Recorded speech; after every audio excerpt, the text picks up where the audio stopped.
आमच्या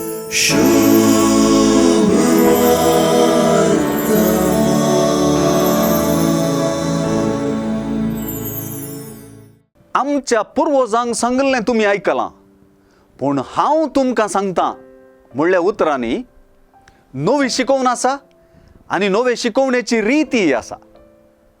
तेच परी देवा लागीं संबंदाक हातून नवें व्याख्यान लाभलां, वा हो संबंद सुक्या सैलापाचो वा उतळ न्हय, बगार कार्याळ आनी गुंडायेचो म्हणून जेजून शिकयलां.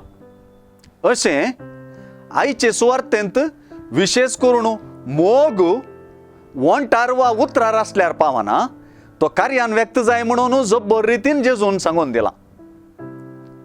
जिवेशी मारी नाका म्हणून उपदेश सर्वांनी आयकला. सारकें पळयल्यार कोण तो जिवेशी मारतलो? कोणी ना. पूण जेजून जिवेशी मारी नाका म्हणले नियम समजायिल्ली रीत सर्वांनी आपुणूय काय कुणीगार गाय म्हणून चिंतूंक करता.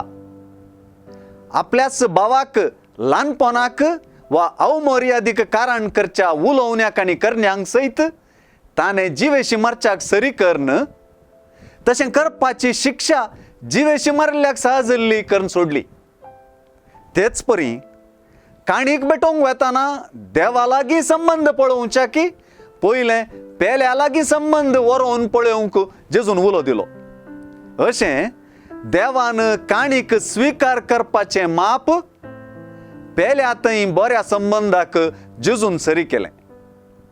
काणीक अर्पुंच्याकी चड करन काणीक थंयच वेदी मुखार सोडची आनी पेल्या लागीं राजी जावची, सर्गी बापाक बोलोवची नवी वाट जेजून आमकां सांगली, शिकयली.